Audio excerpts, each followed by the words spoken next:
आज आपल्याला difference between bookkeeping and accountancy पाहायचं आहे, म्हणजेच पुस्तकपालन आणि लेखाकर्माचा फरक पाहायचा आहे. तर बघा पॉईंट दिलेले आहेत आपल्याला, पॉईंटद्वारे पाहायचे. मिनिंग म्हणजे अर्थ. बुककीपिंग काय सांगतं? It is the concern with recording and classifying the business transaction. म्हणजेच काय? व्यावसायिक बिझनेस ट्रान्झॅक्शन म्हणजे व्यावसायिक व्यवहार. रेकॉर्डिंग म्हणजे नोंदवणे, क्लासिफाईंग म्हणजे विश्लेषण किंवा वर्गीकरण. तर व्यावसायिक व्यवहाराचं नोंदी आणि वर्गीकरण करण्याशी संबंधित असतं पुस्तकपालन. दुसरं, it is related with recording, classify, summarising, analysing and interpreting the financial data. म्हणजेच काय? तर थोडक्यात अकाउंटन्सी हे कुणाशी संबंधित असते? नोंदी, वर्गीकरण, सारांश, विश्लेषण आणि त्याची माहिती सादर करायची असते. आर्थिक माहिती सादर करण्याचं काम हे लेखाकर्म करते. त्यानंतर पुढे सांगितलं आहे स्टेज म्हणजे टप्पा. काय आहे? Bookkeeping is the primary stage in accounting. म्हणजे पहिल्या स्टेजला बुककीपिंग आहे. It is the base for accounting. म्हणजेच काय? बुककीपिंग हे प्राथमिक स्टेजला असतं. प्राथमिक पाया, पहिला टप्पा असं म्हटलं जातं. इकडं अकाउंटिंग काय?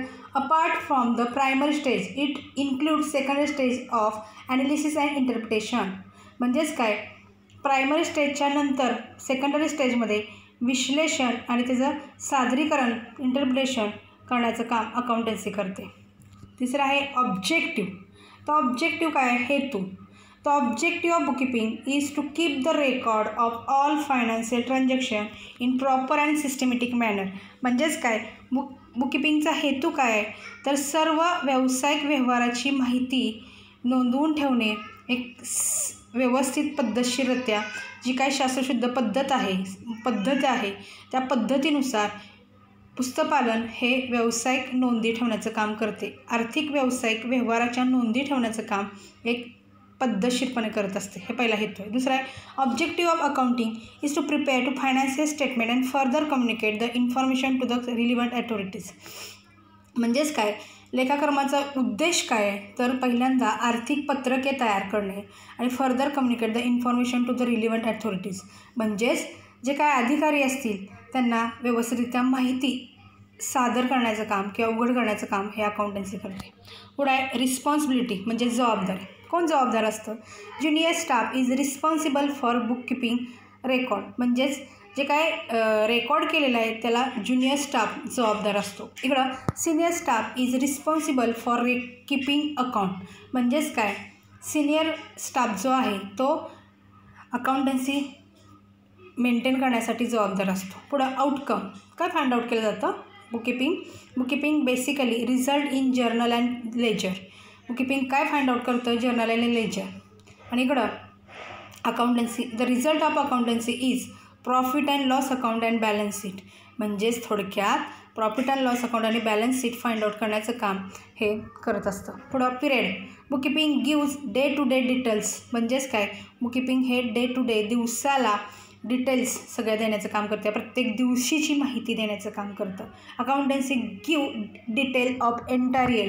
म्हणजेच अकाउंटन्सी हे काय करते? तर पूर्ण वर्षभराची माहिती देण्याचं काम करते. पुढं analysis. The process of bookkeeping does not require any analysis. The process of bookkeeping does not require for any analysis. म्हणजेच काय? तर थोडक्यात पुस्तकपालन हे कोणत्याही प्रकारचं ॲनालिसिस करण्याची गरज नाही बुककीपिंगला. इकडं accountant use bookkeeping information to analyse and interpret the data and then comply it in to report. म्हणजेच काय? अकाउंटंट जे आहेत ते काय करत असतं? तर बुककीपिंगचे काय इन्फॉर्मेशनचं काय करत असतं? ॲनालिसिस आणि इंटरप्रिटेट डाटा म्हणजे त्याचं विश्लेषण आणि सादरीकरण करून ते इतरांशी comply in to the report म्हणजे रिपोर्टच्याद्वारे सादर केले जात असतं. पुढं decision making. Management cannot take decision based on the data provided by bookkeeping. म्हणजेच काय? व्यवस्थापन हे बुककीपिंगनं ठेवलेल्या माहितीवर कोणत्याही प्रकारचा निर्णय घेत नाही. इकडं depending on the data provided by the accountant the management can take critical business decision. म्हणजेच काय? व्यावसायिक व्यवस्थापन जे काय व्यवस्थापन आहे ते अकाउंटंटनं जी माहिती पुरवलेली आहे त्याच्यानुसार क्रिटिकल म्हणजे अवघड किंवा क्लिष्ट निर्णयसुद्धा व्यावसायिक निर्णय घेत असतात त्या माहितीवरून अकाउंटंटच्या. Skill required. कौशल्य काय? कौशल्याची गरज. Analytical skill is not required for bookkeeping. म्हणजेच कुठल्याही प्रकारची ॲनालिटिकल स्किलची गरज नाही. It require analytical skill. इथं कशाची गरज आहे? ॲनालिटिकल म्हणजे विश्लेषणाची गरज आहे, विश्लेषण करण्याच्या कौशल्याची गरज आहे. इथं विश्लेषण केलं जातं. म्हणजेच फॉर एक्झाम्पल ट्रान्झॅक्शन घडलं असेल, परचेस गुड्स फॉर कॅश ₹10,000. मग रोखीने माल खरेदी केला असेल, purchase account debit to cash.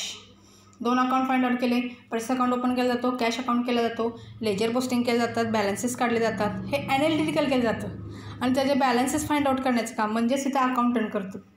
आणि इथं काय केलं जात असतं तर फक्त जर्नल एंट्री आणि लेजर पोस्टिंग करण्याचं काम बुककीपिंगमध्ये केलं जात असतं. त्याला स्किल रिक्वायर्ड असं म्हटलेलं आहे. Not analytical skill in required for bookkeeping and accountant is require analytical skill. म्हणजेच अशा प्रकारे हे आपण difference between bookkeeping and accountancy पाहिलेलं आहे. तर जर तुम्हाला हा व्हिडिओ आवडला असेल तर लाईक शेअर करायला विसरू नका.